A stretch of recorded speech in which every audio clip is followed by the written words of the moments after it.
Syekh Jangkung lahir sekitar tahun 1540-an Masehi. Beliau adalah putra dari Sunan Muria dan Nyai Sujinah atau Dewi Samaran, adik dari Sunan Kudus.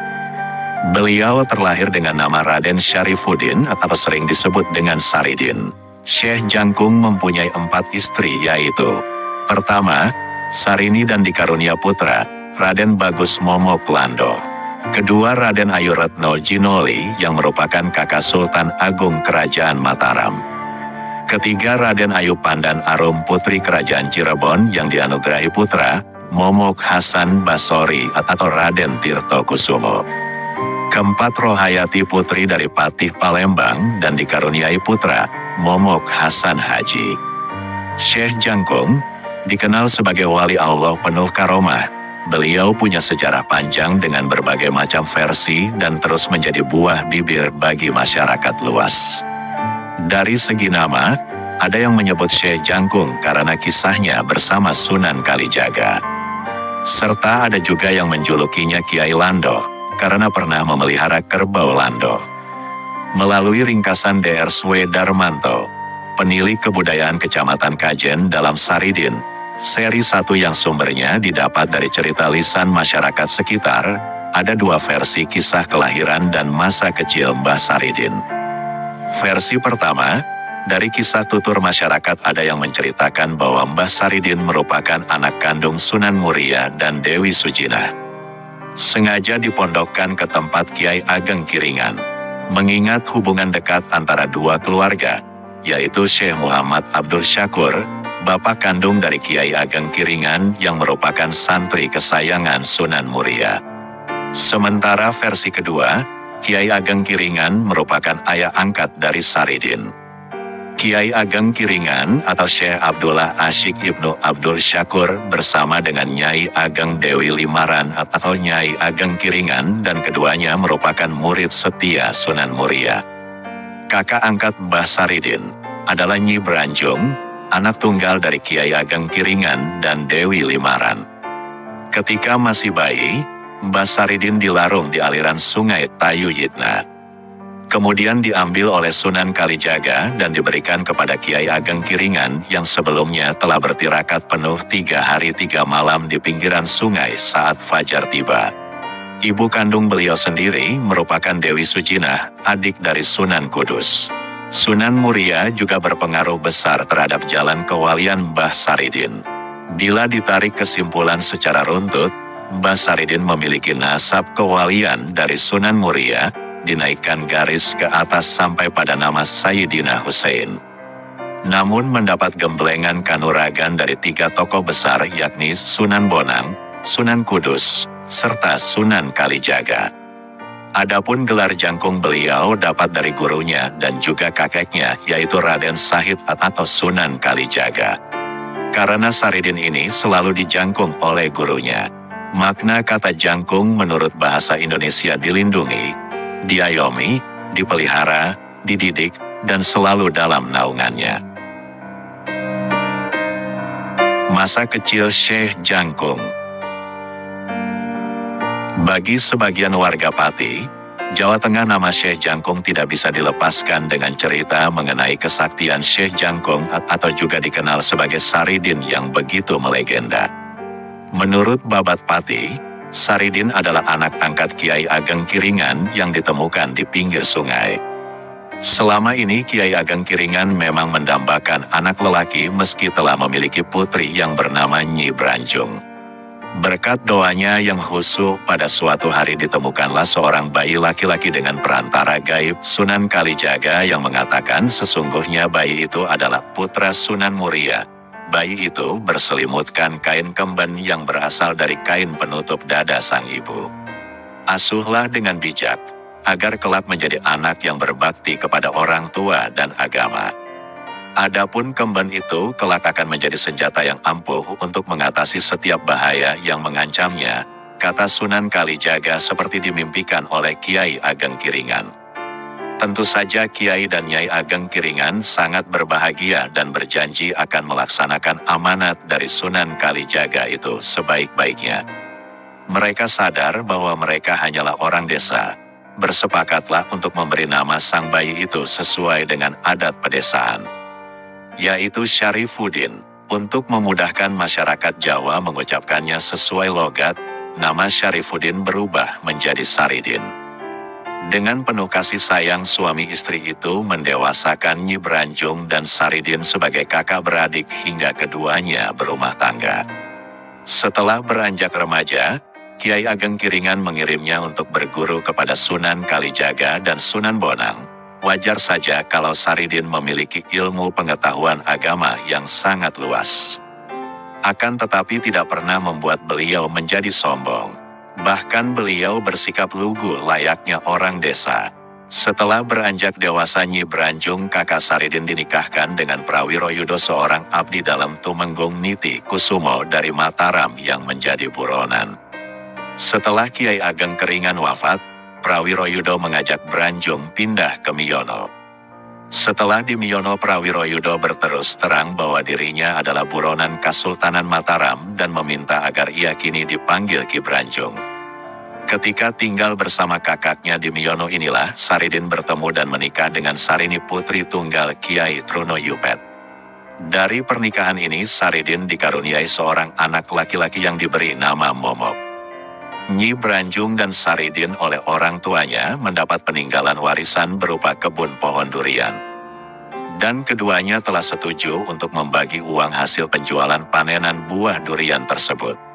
Ki Branjung atau Prawiroyudo yang merupakan suami Nyi Branjung yang telah menyamarkan namanya dengan nama istrinya tersebut menjadi Branjung menawarkan kepada Saridin jika ada buah durian yang jatuh di malam hari maka yang memilikinya adalah Ki Branjung. Sedangkan yang jatuh di siang hari maka yang memilikinya adalah Saridin.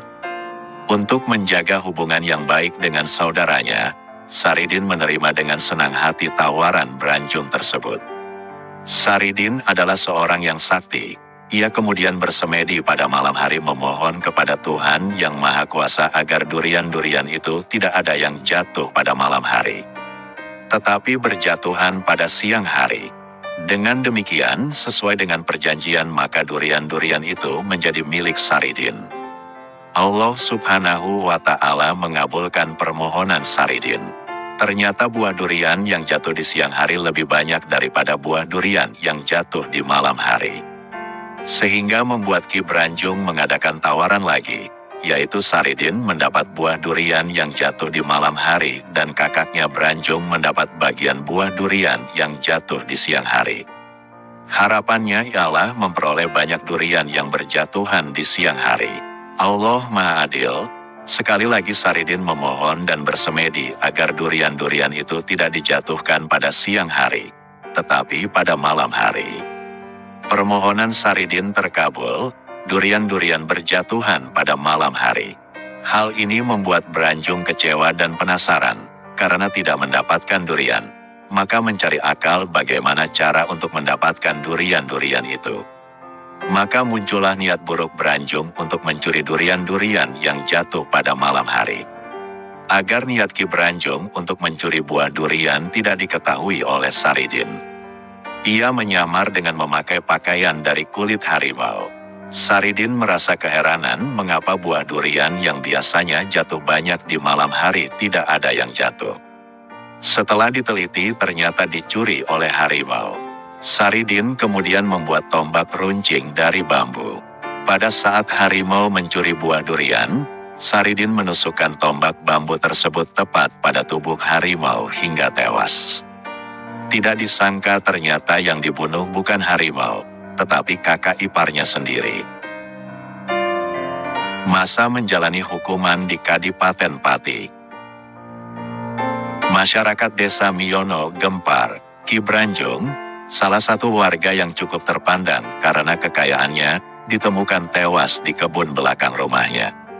Segera petugas dari desa mengusut ke tempat kejadian perkara, menyelidiki sebab kematian Branjung dan siapa pembunuhnya. Di saat warga desa Miyono sudah berkerumun di rumah Ki Branjung, tiba-tiba muncul Saridin. Masyarakat langsung menunjukkan pandangan pada adik ipar Branjung yang terkenal melarat itu.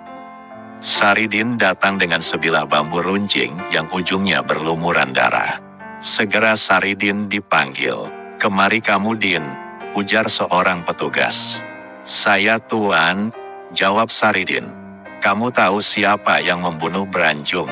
ujar petugas itu sambil menunjuk mayat Branjung dengan sikap menyelidik. Saridin menggeleng, tapi petugas yang sudah curiga itu tak mau menyerah. Mayat Branjung yang mengenakan baju macan ia rapikan lagi hingga tubuh Branjung yang terbaring itu kini menyerupai macan. "Nah, kalau ini kamu tahu siapa yang membunuh?" tanya petugas itu lagi. "Lah, kalau macan ini saya yang membunuh," jawab Saridin. Tak ayal warga desa Miono gempar dengan pernyataan Saridin itu. Berarti Saridinlah yang membunuh Branjung. Dibawalah Saridin menghadap kepala desa untuk disidang secara adat. "Saridin, benar kamu telah membunuh kakak iparmu?" tanya kepala desa menegaskan. "Pak Kepala Desa, demi Allah saya tidak membunuh kakak ipar sendiri," jawab Saridin polos. Sebagaimana dilakukan petugas keamanan desanya, kepala desa lalu menutup lagi tubuh Branjung dengan pakaian macannya. "Nah, kalau macan ini kamu yang membunuh?" tanya kepala desa. "Ya, betul saya yang membunuh macan ini sebab ia mencuri durian saya," jawab Saridin. Begitu terus sampai berulang-ulang. Saridin tetap tidak mengakui telah membunuh Branjung. Ia hanya membunuh macan, sebab memang itulah yang terjadi. Kepala desa merasa bingung apa yang harus ia putuskan. Di satu sisi ia mengetahui bahwa Branjung telah dibunuh oleh Saridin. Tapi Saridin tidak bisa dihukum sebab yang ia bunuh adalah macan, samaran kakak iparnya. Karena merasa tidak bisa mencari solusi masalah yang baru pertama kali terjadi ini, Kepala Desa Miono membawa kasus ini ke Kadipaten Pati. Di hadapan Joyokusumo, Bupati Pati, kejadian tadi kembali berulang. Kalau pakaian macan Branjung dibuka, Saridin tidak mengakui ia telah membunuh. Sedang kalau pakaian Branjung dirapatkan, Saridin mengakui ia telah membunuh. Akhirnya bupati tersebut merasa Saridin yang dihadapannya ini adalah orang desa yang lugu dan dungu, maka dengan sedikit berbohong ia berkata, "Ya sudah, Din, kalau begitu macan yang salah. Karena macan salah, ia harus dikubur, kamu sendiri akan saya beri penghargaan karena telah membunuh macan. Kamu nanti akan saya pindahkan ke bangunan besar. Di sana kamu akan diberi makan gratis setiap hari. Kamu bebas tidur atau mengerjakan apa saja, tapi kamu tidak boleh keluar. Kamu hanya boleh keluar kalau kamu bisa. Nanti kalau kamu mau mandi akan ada orang yang mengantar dan menjaga kamu," ujar Joyokusumo kepada Saridin. Sebagai orang yang melarat tentu saja Saridin senang mau diberi makan gratis. Apalagi kalau mandi akan diantar, "Wah, mirip priai," ujar Saridin gembira. Maka dibawalah Saridin ke tempat enak yang tidak lain adalah penjara itu. Di sana ia mendekam sebagai tahanan. Disitulah Saridin mulai menyadari apa yang menimpanya. Karena bupati membolehkan dirinya keluar dari penjara kalau ia bisa. Saridin ingin keluar untuk minta maaf pada istrinya sebab telah menjadi suami yang berulah. Di sana pula Saridin menghayati wejangan Sunan Bonang yang mengatakan, jika seorang manusia telah menyatukan rasa dengan Sang Pencipta, apa yang diinginkan pasti akan terlaksana. Sebelum dimasukkan ke dalam rumah berjeruji besi tersebut, Saridin bertanya kepada petugas apakah boleh pulang kalau rindu anak dan istrinya. Petugas menjawab, boleh, asal bisa. Beberapa hari kemudian, Saridin memohon kesempatan pulang ke rumahnya. Akan tetapi jangankan dibukakan pintu oleh para sipir penjara, bahkan izin pun tidak diperbolehkannya. Sadarlah Saridin bahwa dirinya telah ditipu. Di tengah-tengah keyakinannya tersebut, Saridin yang cerdas, melihat secercah celah kelemahan dalam memutuskan hukuman penjara atas dirinya. Kelemahan itu adalah pernyataan Adipati Joyokusumo yang intinya ia boleh pulang apabila bisa. Oleh karena itu, ia pun memohon kehadirat Allah Subhanahu wa Ta'ala agar diberinya kesempatan untuk dapat keluar dari penjara sekedar untuk melihat keadaan anak istrinya. Karena dalam peristiwa tewasnya Ki Branjung itu, sesungguhnya Saridin berada di pihak yang diperlakukan tidak adil. Maka Allah Subhanahu wa Ta'ala mengabulkan permohonannya. Pada suatu malam yang sepi, Saridin mengamalkan kesaktiannya sehingga terbebaslah dari rumah penjara itu tanpa diketahui para penjaga yang selalu siaga setiap saat. Setelah sampai di rumah, Saridin melihat istrinya Sarini hendak diperkosa oleh petinggi Miyono. Melihat kedatangan Saridin, petinggi Miyono kaget dan langsung melarikan diri, kemudian melaporkan kepulangan Saridin kepada Adipati Joyokusumo. Kejadian ini membuat geger Kadipaten Pati. Setelah pulang menjenguk istri dan anaknya, Saridin kembali ke penjara. Tanpa merasa bersalah, Saridin mengakui kalau dia telah pulang ke rumah untuk menjenguk istri dan istrinya. Hal ini membuat proses hukuman kematiannya pun dipercepat. Saridin kemudian dimasukkan ke dalam peti. Namun yang terjadi justru prajurit yang berada di dalam peti tersebut, sehingga membuat geram para prajurit. Karena merasa dipermainkan, para prajurit membawa Saridin ke tiang gantungan di alun-alun Kadipaten. Ketika tali sudah dipasang dan hendak ditarik, ternyata tali tersebut menjadi sangat berat, dan Saridin juga menawarkan diri untuk ikut serta dalam menarik tali gantungan tersebut, dan dijawab boleh kalau bisa. Akhirnya Saridin turut serta menarik tali tersebut yang menyebabkan salah seorang anggota prajurit terpental, yang kemudian Saridin dikejar-kejar para prajurit hingga sampai terusir dari wilayah Kadipaten Pati. Menuntut ilmu di pesantren Sunan Kudus.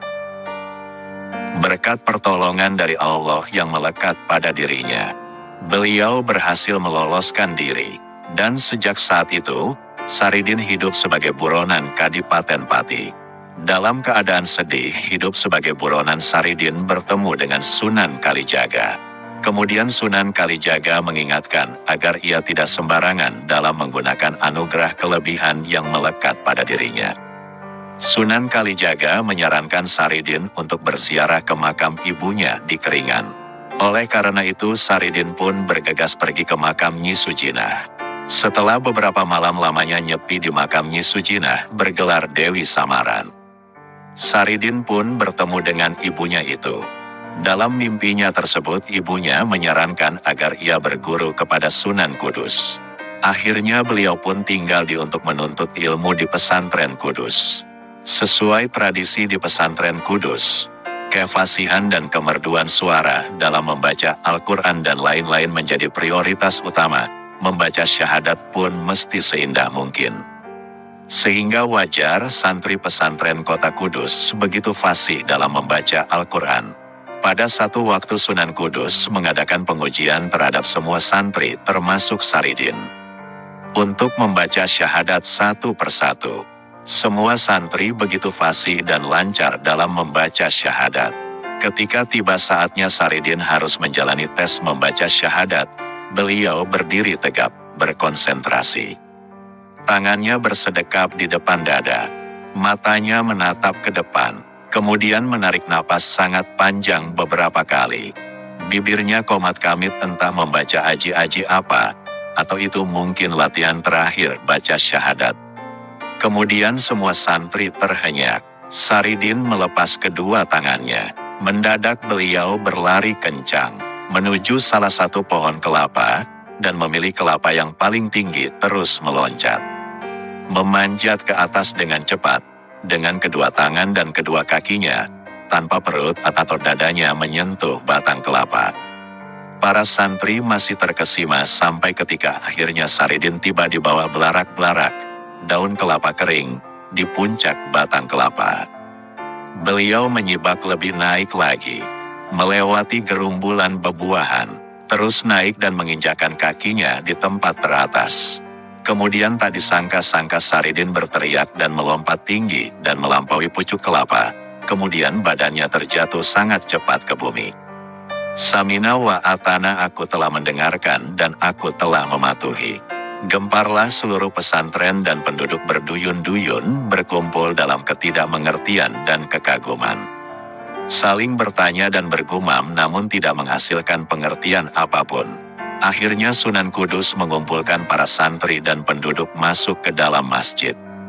Sunan Kudus kemudian berkata kepada Saridin, "Mengapa Saridin menjatuhkan diri dari pohon kelapa?"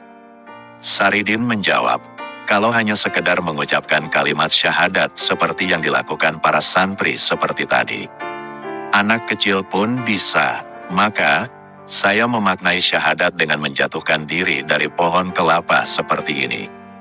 Sebab, bersyahadat maknanya adalah keyakinan atau keimanan kepada Gusti Allah di dalam hati."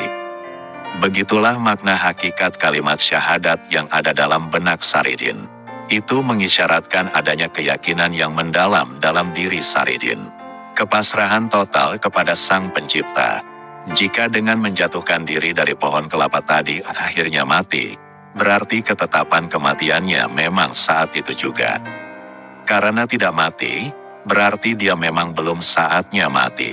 Kemudian Sunan Kudus berkata kepada para santri dan penduduk, dan Saridin memilih satu jenis keberanian untuk mati demi menunjukkan keyakinannya, yaitu menjatuhkan diri dari puncak pohon kelapa. Menurut Saridin, syahadat adalah mempersembahkan seluruh hidup dan dirinya. Saridin tidak takut mati, karena hidup dan mati adalah kehendak Tuhan. Kemudian Sunan Kudus berkata, "Bagaimana sekarang kalau aku menyuruhmu makan jamu gamping yang panas dan membakar tenggorokan dan perutmu? Aku akan meminumnya demi kepatuhanku kepada guru yang aku percaya.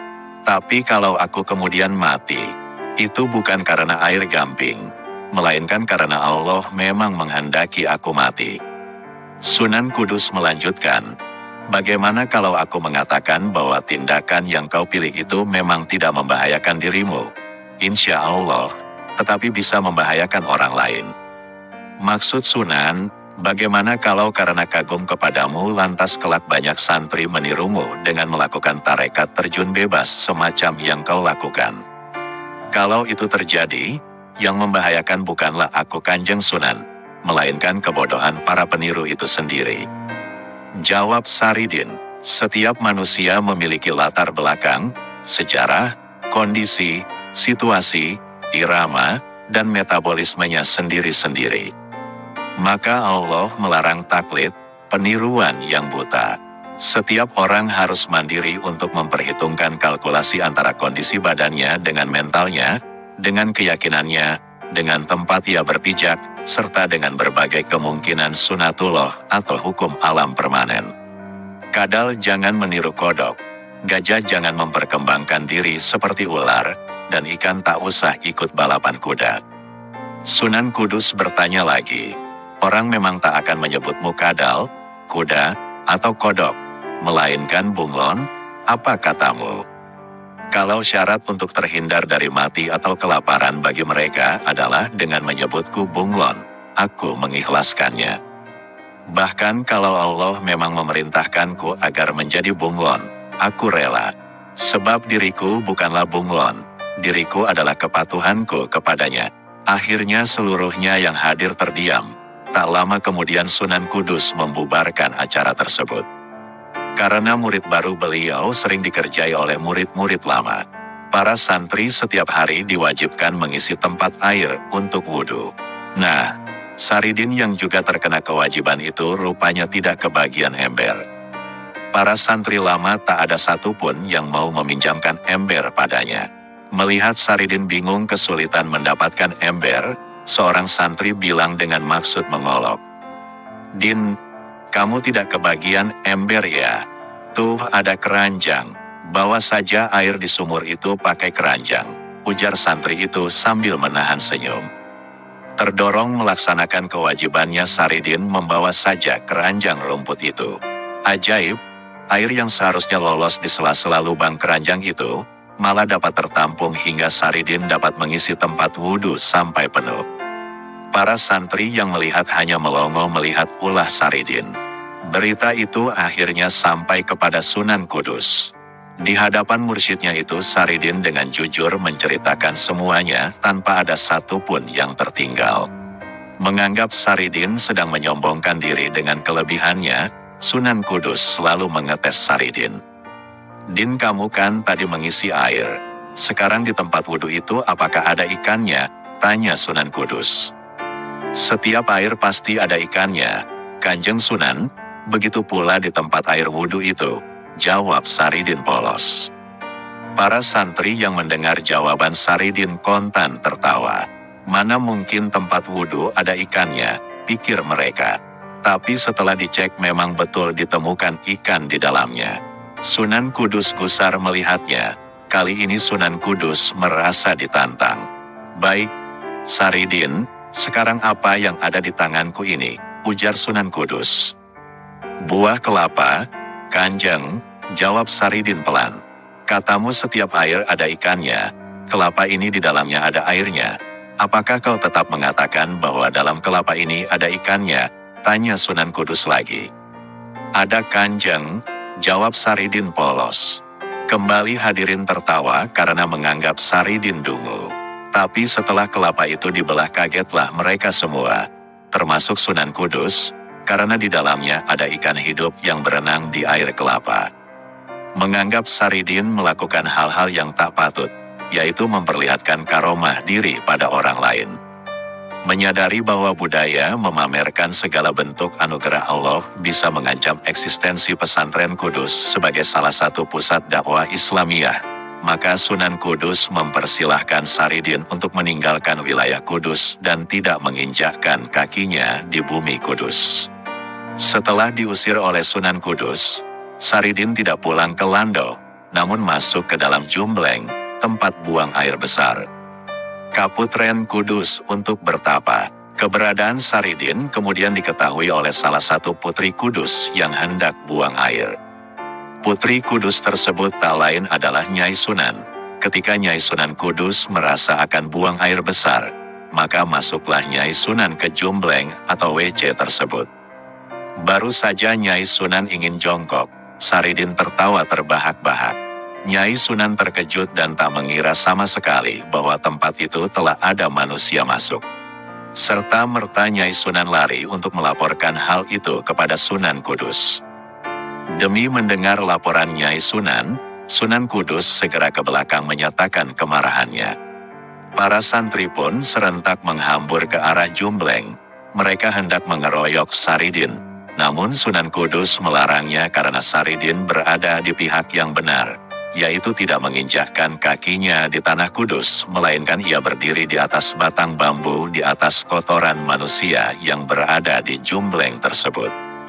Kemudian terjadi dialog antara Saridin dan Sunan Kudus. Sunan Kudus bertanya, "Sampai kapan kamu akan berjongkok di situ?" "Terserah Sunan," jawab Saridin. "Hamba bermaksud berguru kepada Sunan. Hamba mohon diterima menjadi murid Sunan. Untuk itu hamba bersedia melakukan apapun yang Sunan perintahkan. Kamu mau jongkok di situ sepekan?" Sendiko Sunan, dan Saridin benar-benar jongkok di Jumbleng itu sampai sepekan.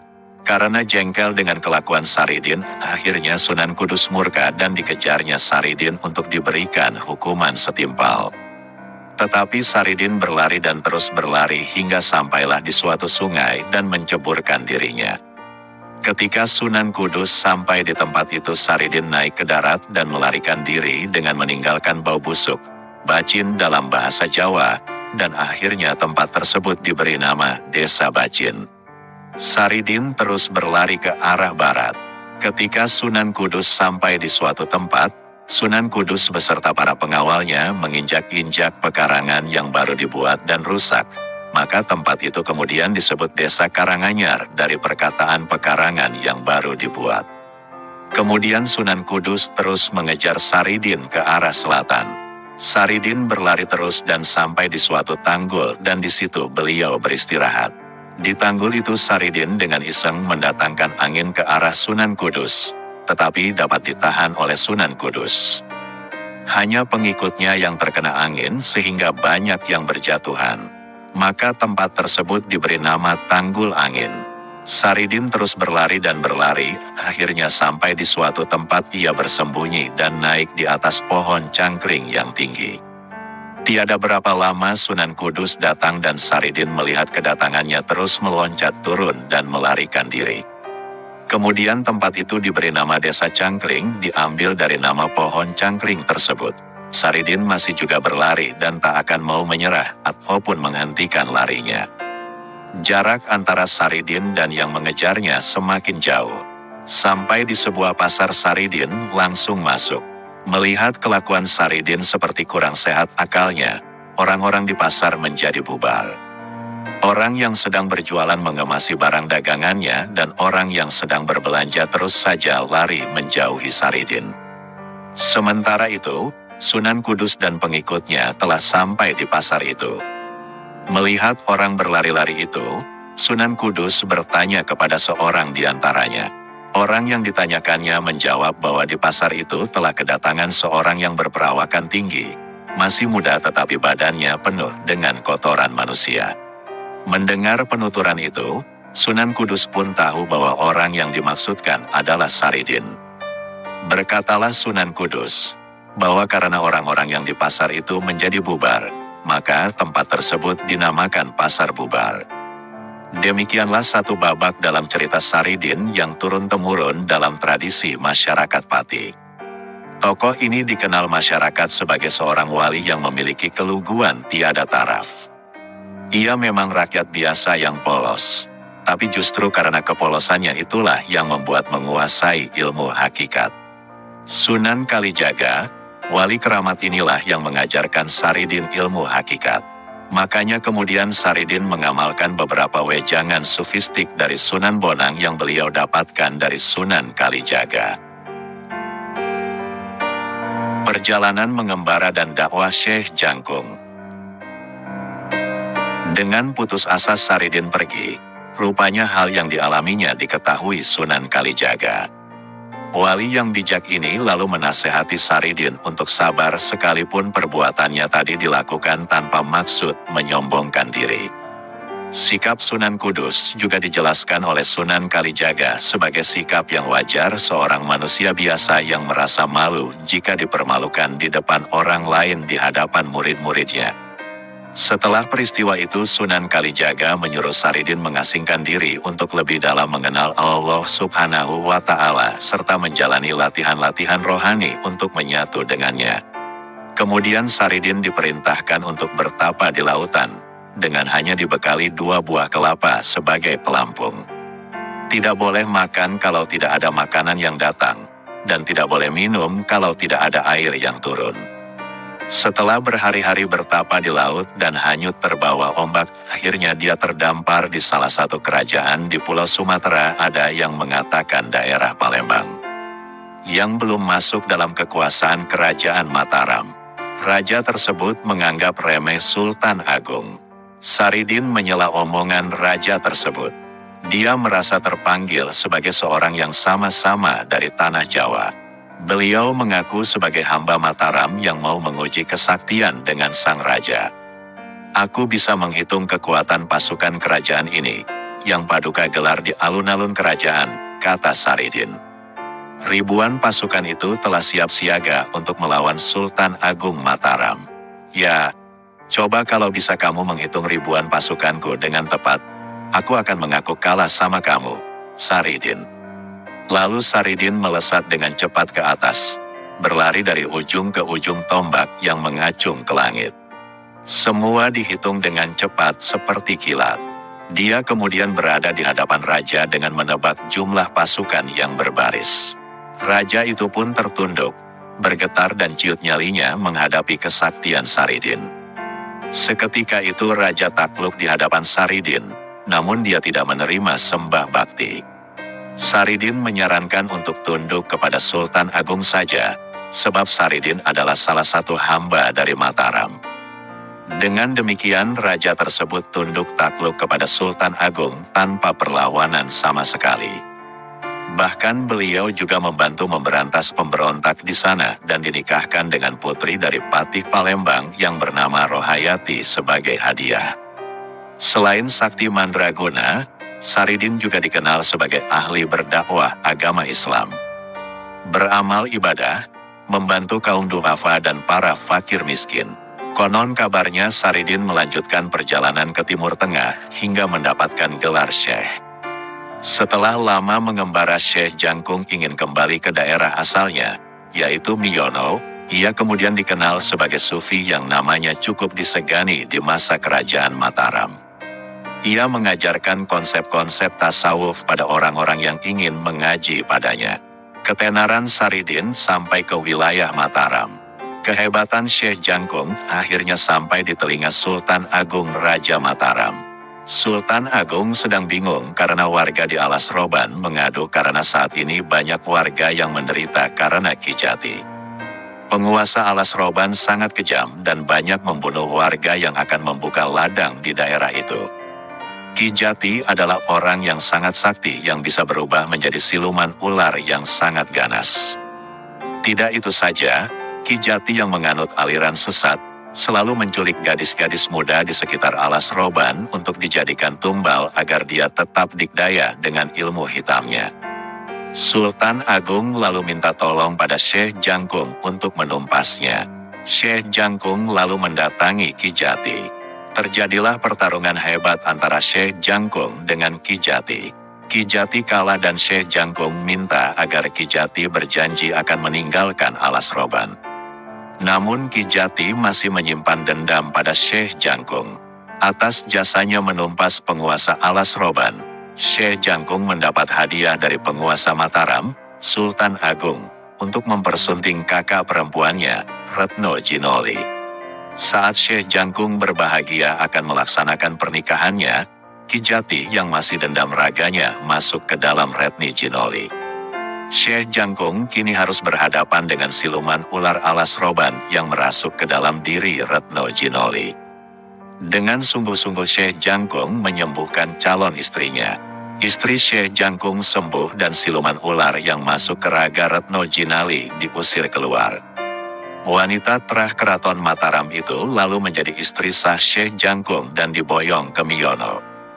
Sebagai keturunan ningrat dan ulama, Syekh Jangkung pernah mengemban amanah Sultan Cirebon untuk menumpas pemberontakan yang telah melakukan penculikan terhadap putri Sultan Cirebon, Ratu Pandan Arum.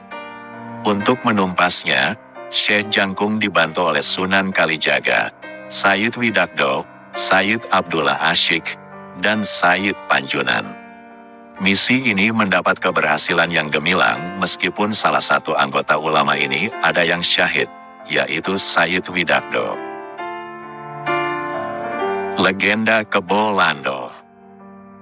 Ketika usia Syekh Jangkung mendekati senja, dia memilih hidup sebagai petani dengan membuka perkampungan baru di kawasan Pati, Jawa Tengah. Dalam perjalanan mencari perkampungan, sampailah di Desa Lus. Di sini, dia bertemu dengan 7 orang yang sedang memperbaiki atap sebuah rumah. Dari sinilah Syekh Jangkung ingin membuktikan kebaikan perilaku ke-7 orang tersebut. Lantas, dia mengalihkan perhatian mereka dengan bertanya apakah ada warga sekitar yang akan menjual kerbau.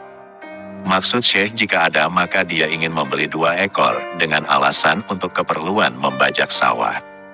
Ke-7 orang melihat pakaian Syekh Jangkung yang compang camping tidak mengindahkan pertanyaan tersebut. Malah menghinanya dengan jawabannya yang menyakitkan. Mereka mengatakan di desanya tidak akan ada orang menjual kerbau padanya. Namun, bila mau dia akan diberi kerbau yang sudah mati. Di luar perkiraan ke-7 orang itu, Syekh Jangkung menerima tawaran mereka. Lalu berangkatlah mereka bersama menuju tempat kerbau mati. Syekh Jangkung lantas menatap seonggok kerbau yang sudah tidak bergerak itu.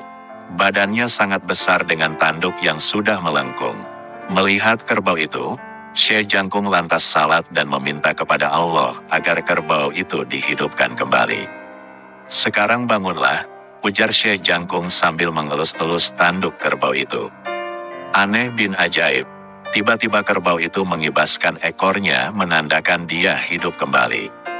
Tahu kejadian ajaib itu serta-merta ke-7 orang yang semula meremehkan diri Syekh Jangkung langsung bersujud untuk menyampaikan permintaan maafnya.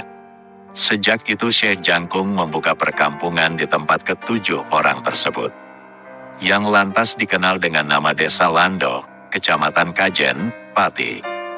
Sebelum meninggal dunia, Syekh Jangkung berpesan agar kelak kerbau itu disembelih dan dibagikan kepada seluruh penduduk.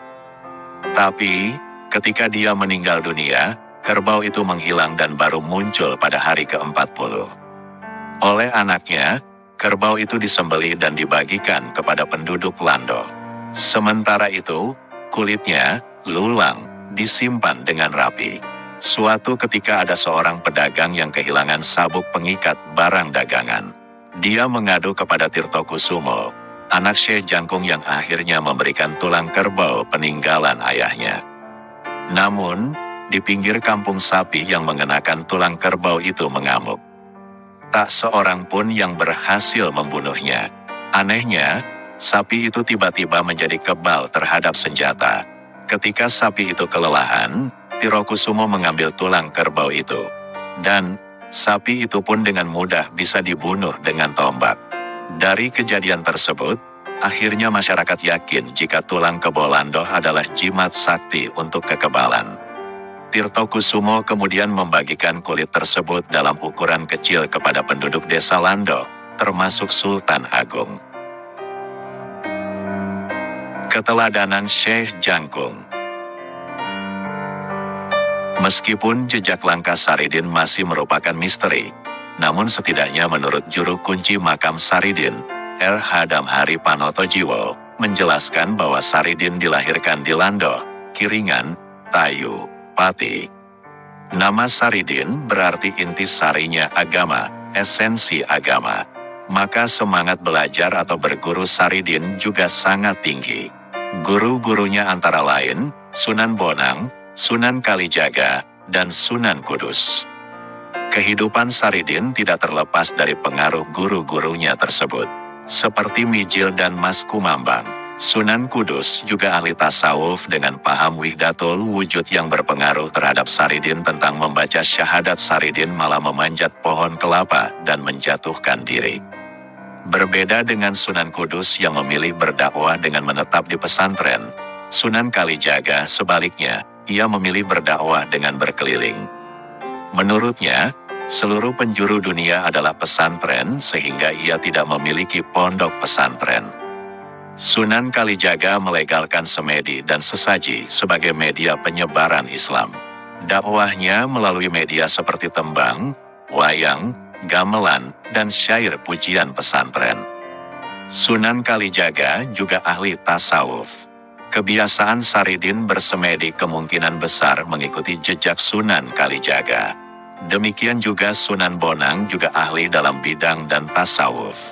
Sunan Kalijaga mengajarkan berbagai jenis tapa dan mengajak bertapa kepada muridnya. Sunan Kalijaga tidak hanya mengajak, tetapi juga melakukannya, sebagaimana diperintahkan oleh Sunan Bonang waktu Sunan Kalijaga hendak berguru kepadanya. Bertapa di sini dapat dimaknai secara tersirat, yaitu menahan atau mencegah. Selanjutnya, Saridin mendapat gelar Syekh Jangkung karena keinginan, ucapan, dan kemauannya senantiasa dikabulkan oleh Allah Subhanahu wa Ta'ala. Syekh Jangkung memanfaatkan segala kelebihannya untuk mengabdi ke beberapa negeri, yaitu Kesultanan Cirebon, Mataram, Palembang, dan Rum. Saridin adalah tipe orang yang mempunyai kekuatan ruhani dan nurani dibandingkan dengan teman-temannya. Beliau juga tipe orang yang lebih cenderung melihat landasan vertikal, jalur ke atas, hablum minallah. Berarti dia bukan tipe orang yang gampang terpengaruh melihat sebab akibat, kemakhlukan, muamalah, jalur menyamping atau landasan horizontal, hablum minanas. Syekh Jangkung adalah orang yang lugu, jujur, ulet, sabar, apa adanya, qanaah, tidak serakah. Syekh Jangkung juga adalah seorang tokoh yang selalu taat beribadah kepada Allah. Apapun yang dijalaninya, dia selalu percaya bahwa Allah lah yang telah mengatur segalanya. Cara berdakwah Syekh Jangkung adalah dengan cara lugas dan kejujuran, tetapi disertai dengan mental tauhid dan keyakinan kepada Allah yang kuat sehingga tekun beribadah. Syekh Jangkung menunjukkan bukti kekuasaan Allah kepada masyarakat dengan selalu terkabul doanya, sehingga memudahkan beliau dalam berdakwah dan menunjukkan bahwa ia orang yang dekat dengan Allah. sehingga keislamannya tidak bisa diragukan lagi. Syekh Jangkung adalah sosok waliullah, kekasih Allah, yang alim, zahid, dan wirai. Ia tidak terpesona dengan gemerlapnya dunia, meskipun harta berlimpah ruah selalu saja mendekati dirinya tanpa harus diminta. Hidup di lingkungan istana yang serba mewah tidak membuat dirinya tergiur dengan harta dan jabatan. Ia ingin meninggalkan segala kemewahan dan lebih memilih hidup di tengah-tengah masyarakat untuk menyebarkan agama Islam. Wali Allah adalah orang-orang yang dekat kepada Allah, karena mereka menyerahkan diri kepadanya, mengerjakan perintah-perintahnya dan menjauhi segala larangannya, menjadikan Allah sebagai pemimpin mereka. Serta mereka akan mendapatkan perlindungan dari Allah. Religiusitas Saridin yang sufistik populis berdampak pada cara dakwahnya yang merakyat, dapat menyesuaikan kondisi sosial, keagamaan, dan kebudayaan masyarakatnya. Dengan karamah-karamah yang luar biasa, membuatnya menjadi seorang waliullah yang banyak disebut-sebut masyarakat, ditambah sikap-sikap yang nyeleneh, membuat masyarakat semakin mengenangnya. Syekh Jangkung wafat. Syekh Jangkung diperkirakan wafat sekitar tahun 15 Rajab 1563 tahun Saka, Jawa, atau tanggal 20 Oktober tahun 1641 Masehi. Beliau dimakamkan di Desa Lando, Kecamatan Kajen, Kabupaten Pati, Jawa Tengah. Di kompleks makam Syekh Jangkung terdapat pula makam istrinya, yaitu Retno Jinoli dan Ra Pandan Arum. Sekian, semoga bermanfaat. Untuk beliau Syekh Jangkung atau Mbah Saridin lahul Fatihah.